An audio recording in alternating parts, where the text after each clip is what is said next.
আবার মা বোনদের রস করবো কি? আজকে পয়লা বৈশাখে আমার কোনো পুরুষই দেখলাম না যে সেরকম সাজুগুজু করিয়ে লিপস্টিক দিয়ে টিপ পরে ঘুরে বেড়াচ্ছে, কিন্তু মা বোনদের জন্য মোট মনে হইলো যে বৈশাখ মাস না আসলেই ভালো হইতো।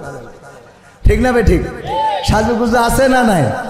আরে বাবা আছে মানে কি, লিপস্টিক মাইরি আবার এমনি তার কাটার বেড়া কালো করি আবার এমনি তার কাটার বেড়া যেতে যে এইটা হইলো সীমানা বর্ডার, এনতে বেনা বলে শুরু। আরে বাবা মেকআপ করেছে তো করেছে, এমন করা করেছে যে চামড়া ফরিয়াদ করে আল্লাহ আমার অপরাধ যাক, আমার তো একটা মান সম্মান আছে, আমার তুমি আল্লাহ কালো বানাইছাও তাই বলে এত ঢাকবে, কথা কয় না।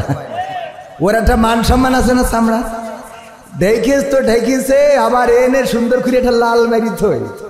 হ্যাঁ হ্যাঁ দেখি, আর বাবা যুবকরা দেখি মনে করে এইটা ছাড়া আর কোনো রাস্তা নাই। তারপরে এইবার বিয়ে করে এইনে বাসর রাতে ঘুমটা খুলি কয় আমার জীবনের অনেক সাধনা ছিল, আমি সেটা পেয়েছি। আর সকালে কি বলে বলবো? সকালে ওদের ঘটে এরকম, এই যে একজন বিয়ে করার পরে একটা আইফোনের 16 Pro Max বক্স নিয়ে গেছে আমাদের জিকর কাছা বিউটি পার্লারের মালিককে দেওয়ার জন্য। বলছে আমার এটা কিসের জন্য নিয়ে আসছেন? বিউটি পার্লারের মালিক বলতেছে, কয় আপনি গতকাল নার্গিস বেগম নামের একটা মেয়ে সাজিয়ে দিলেন। হ্যাঁ বলে ওইটা আমার ওয়াইফ। ও আপনার ওয়াইফ? তো আপনি এটাতে এটা আপনাকে গিফট করলাম আইফোন 16 Pro Max। তো ও তো আনন্দে বাবা এত দামি জিনিস তো জীবনে কোথায়, প্রায় 2 লাখ টাকা দাম, খুব খুশি। পরে গিফট বক্স খুলি দেখে কি এর আইফোন 16 Pro Max, ওর মধ্যে রয়েছে নোকিয়া 1100 গাডার মারা। শুধু গাডার মারা না, আবার ওই গাডারের নিচ দিয়ে এরকম একটা সিরকুট লিখে মারি থিয়েছে যে এখন কেমন লাগে এখন। কারণ গতকাল রাত্রে তুমি যেই মালডারে সাজাই আমারে দিছিলা, ওইটা তো বাসর রাতে ঘুমটা তুলি দেখি যে পরিমণির খেলায়, তবু সকালে গোসলের পরে তো দেখি যে নোকিয়া 1100 বাটন দুটো খাওয়া, গাডার মারা, বাটনেও কাজ করছে না।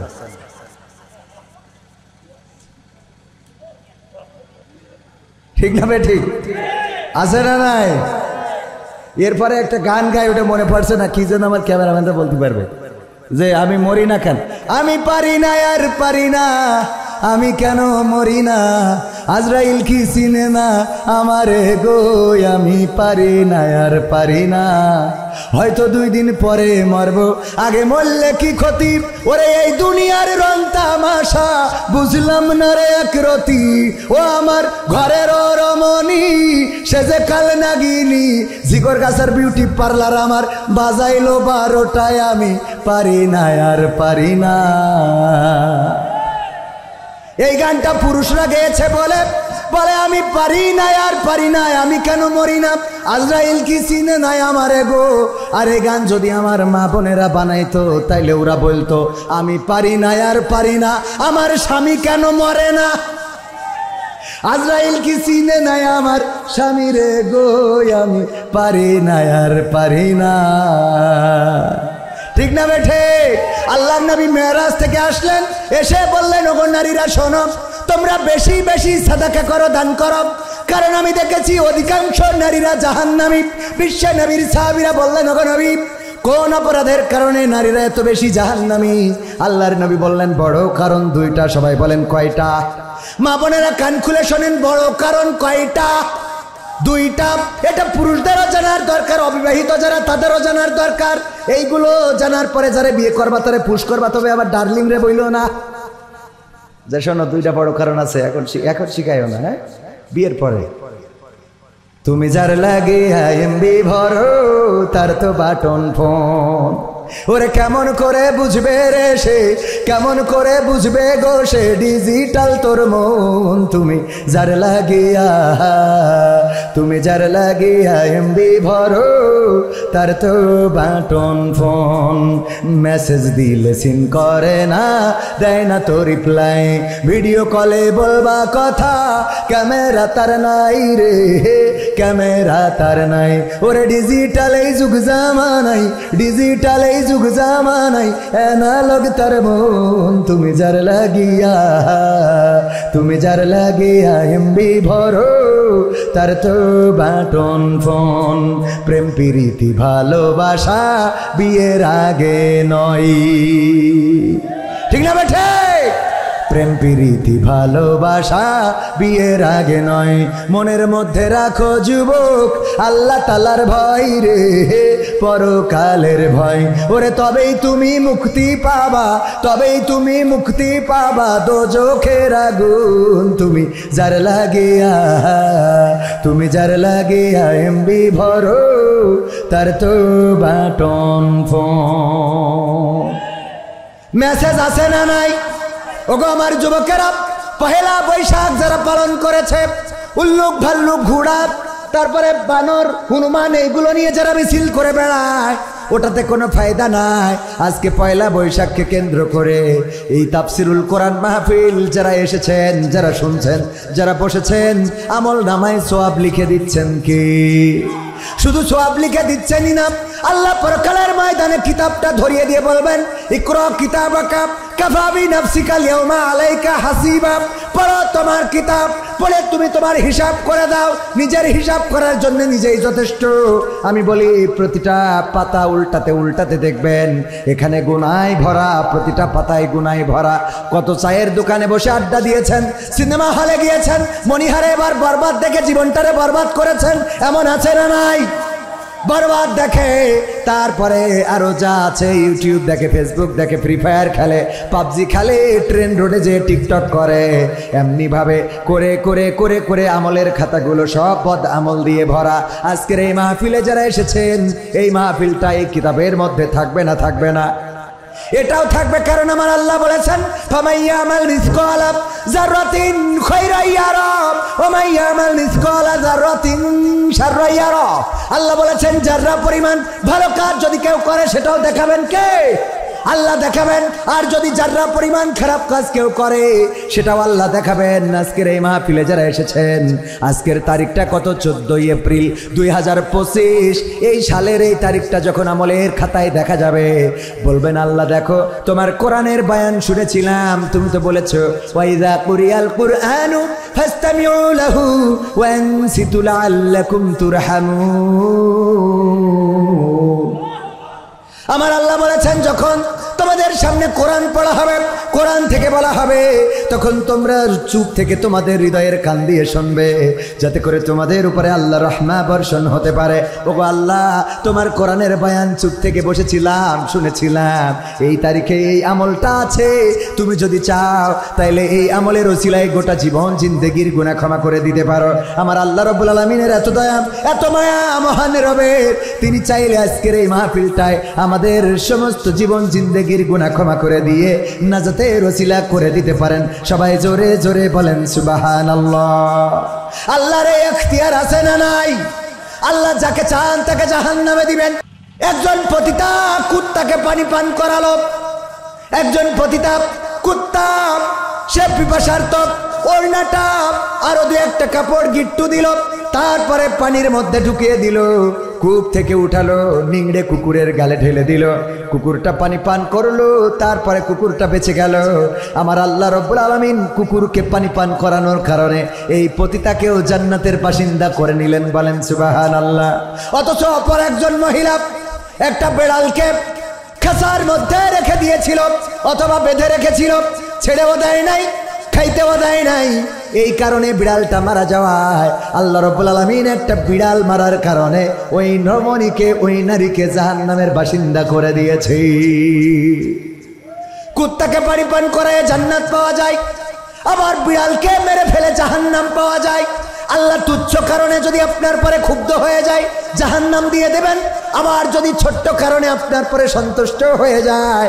বিশ্বনবীর বুখারী শরীফের হাদিস, বিশ্বনবী বললেন, ওগো সাহাবীরা, বনি ইসরাইলদের একজন লোক ছিল, মারা যাওয়ার সময় বলল আমার লাশটা পুড়াবা, তারপরে ছাই বানাবা, তারপরে উড়াইয়ে দিবা, বিকট ঝড়ের দিনে উড়াইয়ে দিবা। সন্তানেরা তাই করলো। আল্লাহ রাব্বুল আলামিন এই লাশটার নতুন করে জীবন দিতে পারলো না? পারলো না? আল্লাহ পারে না? পারে না? আল্লাহ বললেন কুন ফায়াকুন, হয়ে গেল। আল্লাহ বলল হও, হয়ে গেল।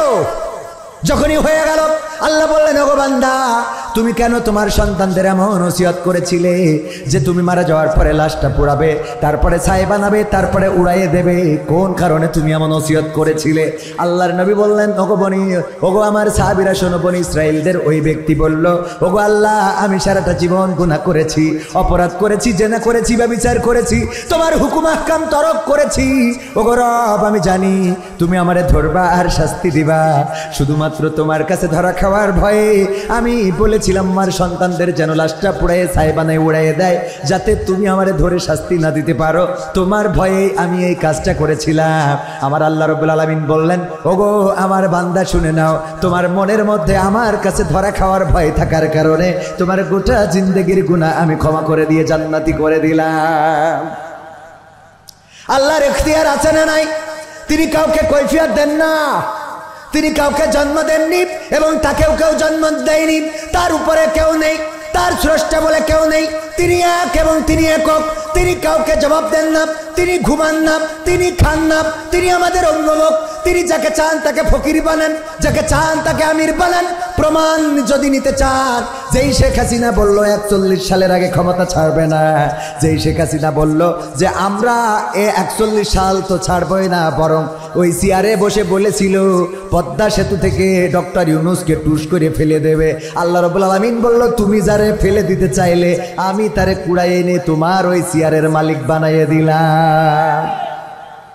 আল্লাহ পারে না, পারে না। এরপরেও যাদের হেদায়েত হবে না, ওদের হেদায়েত আর নসিবে নাই। কথা কয় না? এইটুক চিন্তা করলেই তো হয়ে যায় যে আহা, যেই চেয়ারে বসে বলেছিল পদ্মা সেতু থেকে টুস করে ফেলে দেবে পদ্মার মধ্যে, সেই চেয়ারে যারে ফেলবে সে আবার ওই চেয়ারের মালিক। এখন সে আবার ওরে ফেরত চাচ্ছে। কয় লাগবে আমাদের? ঠিক না বেঠে? আল্লাহ পারে না, পারে না। চেয়ারের মালিক কে? এরপরেও যাদের লজ্জা হয় না, ওদের অবস্থাটা এমন। মাহমুদুল হাসান জিহাদি আমার বাবার সময়ের বক্তা ছিলেন। সাতক্ষীরায় বাড়ি, মারা গিয়েছেন আগরদাড়িতে। আমার সাতক্ষীরার ব্যাংকার আছেন এখানে। সাতক্ষীরার মানুষ। উনি ওয়াজ করতে যেতেন, ছোটবেলায় আমরা শুনতে যেতাম। উনি বলতেন, একবার ওয়াজ করে রাত্রে ফিরতেছে, দেখে লাউজনির ওই সমিলির সামনে ওই জায়গায় বসে একজন রাতি ওই যে প্রকৃতির কাজ সাইতেছে। প্রকৃতির কাজ বোঝেন তো? মানে পায়খানা করতেছে, পায়খানা করছে। মাহমুদুল হাসান জিহাদি বাইকে করে ওয়াজ করে বেড়াতেন। বলল যে আমি চিন্তা করলাম, যেহেতু এমন জায়গায় পায়খানা করতেছে, এটা তো ঠিক না। রাস্তার পাশে একটু মোটরসাইকেলের লাইটটা ঘুরাই ধরলাম, ওর দিকে যেন লজ্জা পেয়ে আর জীবনে এই কাজ না করে। ও এত লজ্জা পেয়েছে যে লুঙ্গি তুলে মুখ ঢেকে চুপচাপ বসে আছে। লুঙ্গি তুলে মুখ ঢেকে চুপচাপ বসা, মানে এত লজ্জা পেয়েছে যে নিচে দিয়ে আমফান, সুনামি, টর্নেডো সব হোক, কিন্তু উপরে যেন বাতাস না লাগে। ঠিক না বেটে? এদের অবস্থা হলো সংসদের প্রধানমন্ত্রী থেকে শুরু করে সব চলে গেল, আর চায়ের দোকানে বসে বলেন নেত্রী ফিরবে। আবার অনেকেই যায় রাজপথে ঝড় মিছিল করে। আমি বলি 16টা বছর ক্ষমতায় ছিলে, 16টা মাস ধৈর্য ধরতে পারছাও না, কাঠি কিন্তু একটাও থাকবে। কথা কয় না? থাকবে। 16টা বছর ঘুমাতে দাও নাই, নির্যাতন করেছ, নিষ্পেষণ করেছ, জুলুম করেছ। আমার ইসলামী আন্দোলনের নেতা কর্মীদের হাতে হাত করা, পায়ে ডান্ডা বেড়ি। জানাজায় গিয়েছে, পায়ের ডান্ডা বেড়ি খোলা হয় নাই। মায়ের জানাজা, বাবার জানাজা, হাতে হাত করা। আরে পায়ে ডান্ডা বেড়ি, বৃদ্ধ মানুষ হাসপাতালে গিয়েছে, হাসপাতালের খাটের সাথে হাতের হাত করা, আর একটা হাত করা ওই খাটের লোহার সাথে। আপনাদের চোখের সামনে পড়েছে না পড়ে নাই? এখন আবার অনেকের হাতে হাত করা দেখলে যারা মায়া দেখায়, ওরা কারা জাতি জানতে চাই। ঠিক না বেঠে? ওরা কারা? আল্লামা সাইদির জানাজা ঢাকা শহরে করতে দেয় নাই। যেই ঢাকা শহরের বাসিন্দা তিনি, যেই ঢাকা শহরে জীবনের অনেকটা সময় পার করেছেন, সেই ঢাকা শহরে জানাজা করতে দিল না। গুলি করে আমার ভাইদেরকে শহীদ করা হলো। আমি নিজেই আল্লামা সাইদির কবর খনন করার সুযোগ পেয়েছিলাম। আল্লামা সাইদির কবরে এই হাত দিয়ে লাশটা ধরে নামানোর সুযোগ পেয়েছিলাম। ও আমার ভাইয়েরা, ওই দিন যখন ফিরে আসি, বাগেরহাটে আমাদের গাড়িগুলো ভাঙচুর করা হলো। সাতক্ষীরায় আমাদের বাগেরহাটে আমাদের গাড়িগুলো ভাঙচুর করা হলো। আমাদের ভাইদেরকে রক্তাক্ত করা হলো। শুধু তাই নয়, খুলনার মিছিল এখন অনলাইনে আছে। খুলনায় আমার আল্লাহর ওলিরা মিছিল দিল। খুলনার ইহুদি দিলওয়ার হুসাইন সাইদি, বলেন নাউজুবিল্লাহ। কত বড় জাহেল! যেই মানুষটার হাতে অসংখ্য অসংখ্য পথহারা মানুষেরা পথের দিশা পেয়েছে, যেই মানুষের ওয়াজ শুনে, যেই মানুষের আলোচনা শুনে অসংখ্য বেধর্মী ইসলাম কবুল করেছেন, যেই মানুষের ওয়াজ শুনে দাড়ি কাটা মানুষেরা দাড়ি রেখেছেন, বেনামাজিরা নামাজ ধরেছেন, যেই মানুষটার কথা শুনে ইসলামী আন্দোলনের নেতা কর্মী যারা ছিল না ইসলামী আন্দোলনের পথে এসেছে, সেই মানুষটাকে বলল খুলনার ইহুদি দিলওয়ার হুসাইন সাইদি। এই বলে তারা কবর দিতে দিল না। আল্লামা সাইদির কবর হয়েছে বাংলার জমিনে, এমনকি তার নাড়ি পোতা যেই জমিনে সেইখানে। কিন্তু আল্লাহর ওলি যারা মিছিল দিয়েছিল, তোমাদের কবরও হয়তো বাংলার জমিনে জুটবে না। ঠিক না বেঠে? বাংলার জমিনে তোমাদের কবরও হয়তো জুটবে না। এমপিরা সব কোথায় গেল? মন্ত্রীরা সব কোথায় গেল? কোথায় কাদের কাকা? তাদের ছাড়া দেশটা এখন লাগে ফাঁকা ফাঁকা। পালাবো না, পালাবে না, পালাবে না, যাই না তবু দেখা। পালাবে না, পালাবে না, যাই না তবু দেখা। তাদের ছাড়া দেশটা এখন লাগে ফাঁকা ফাঁকা। ওদের ছাড়া দেশটা এখন লাগে ফাঁকা ফাঁকা। আইন মন্ত্রী আটকে গেল আইনেরই ফাঁকে। দাড়ি ছাড়া দরবেশের ভণ্ড ভণ্ড লাগে। আইন মন্ত্রী আটকে গেল আইনেরই ফাঁকে। দাড়ি ছাড়া দরবেশের ভণ্ড ভণ্ড লাগে। শুনছি কত নেতা নেত্রী খাইতেছে ভাই ডান্ডা, বিচারপতি কালামানিকের ফাটিয়েছে আন্ডা। পলকের ঝলক গেল, পলকের ঝলক গেল থামিয়ে নেটের চাকা। তাদের ছাড়া দেশটা এখন লাগে ফাঁকা ফাঁকা। ওদের ছাড়া দেশটা এখন লাগে ফাঁকা ফাঁকা। কোথায় গেল, কই গেল সেই সংসদেতে মমতাজের গান? কোথায় গেল হযরত বালা স্বামী ওসমান? খেলা হবে, মনে আছে না নাই? আবার সংসদে আমার আপা মমতাজ আপা গান শোনাতো, পিতাকে নিয়ে, মাতাকে নিয়ে, বোনকে নিয়ে। আর যখন নেত্রী চলে গেল আমার মমতাজ আপা কোনো গান ডেলিভারি দিল না। ঠিক না বেঠে? আমি বললাম ওরে নেত্রী, ওরে মমতাজ আপা, তোর মতো নেমো খারাপ হয় না।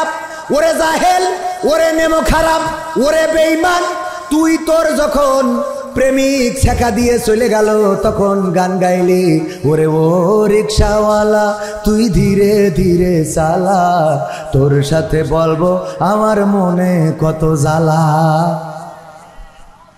তোর প্রেমিকের থেকে শেখ হাসিনা কি কম কুমা হয়ে গেল? কথা কয় না।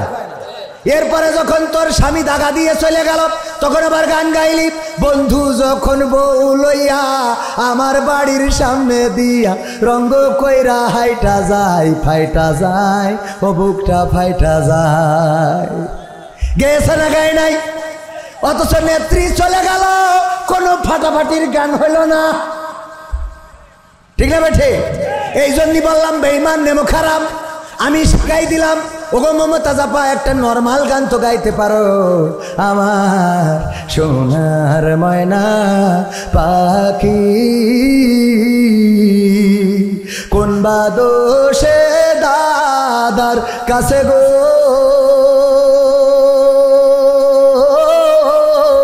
আমরা দেশে কেমনে থাকি রে আমার কলজের ময়না পাখি। গাওয়ার দরকার ছিল না, ছিল না, কিন্তু গাইল না। হয়তো বা গাচ্ছে, কি গাচ্ছে? ও আমার দরদি আগে জানলে, আগে জানলে তোর ভাঙা নৌকায় চড়তাম না, ভাঙা নৌকায় চড়তাম না, আর এই বিপদে পড়তাম না। ভাঙা নৌকায় চড়তাম না, আর এই বিপদে পড়তাম না। ওরে বর্ডারেতে খাইলাম ধরা, বিসিটাও তো পাইলাম না। আগে জানলে, আগে জানলে তোর ভাঙা নৌকায় চড়তাম না। কই গেল সেই সংসদেতে মমতাজের গান, কোথায় গেল হজরত বলা স্বামী ওসমান। ইনু মেনন্দি পুমনি আছে কারাগারে, বাপ করিলেও পাপ কখনো ছাড়ে কি আর তারে। কোথায় গেল স্পিকারের, কোথায় গেল স্পিকারের দৃষ্টি আঁকা বাঁকা, ওদের ছাড়া দেশটা এখন লাগে ফাঁকা ফাঁকা, তাদের ছাড়া দেশটা এখন লাগে ফাঁকা ফাঁকা। কোথায় গেল আরাফাত আর ব্যারিস্টার সুমন, কথা বলার সময় তারা করেনি ওজন। ওর বেচি টেকা দিমো তোমরা খালি খাইলিবা, ঠিক না বেটে? ছাত্রলীগের গায়ে কোট পরলে তার আর কোনো ভয় থাকে না, তার আর কি থাকে না, মৃত্যু ভয় পালিয়ে যায়। তো মৃত্যু ভয় পালায় যায়, তো তোরা পালালি। কই গেল সেই সংসদেতে মমতাজের গান, কোথায় গেল হজরত বলা স্বামী ওসমান। ইনু মেনন্দি পুমনি, কই গেল সেই আরাফাত আর ব্যারিস্টার সুমন, কথা বলার সময় তারা করেনি ওজন। মুরগি কবির খাইছে ধরা, জাফর কোথায় আছে, গোপনে কি সেও গেল মোদি দাদুর কাছে। কোথায় গেল এ সালামের, কোথায় গেল এ সালামের কাড়ি কাড়ি টাকা, তাদের ছাড়া দেশটা এখন লাগে ফাঁকা। লাগে না? লাগে না? কেন লাগে? কারণ আগে যখন আমরা বেগুনি পাইতাম না, বেগুনের দাম বেড়ে গেল, সুন্দর করে নেত্রী শিখাই দিল যে তোমরা কুমড়ো দিয়ে বেগুনি বানাও। কুমড়ো দিয়ে কি বানাও? কুমড়ানি না বানায় কি বানাইতে কইছে? বেগুনি। তারপরে আবার যখন কাঁচামরিচের সংকট দেখা দিল,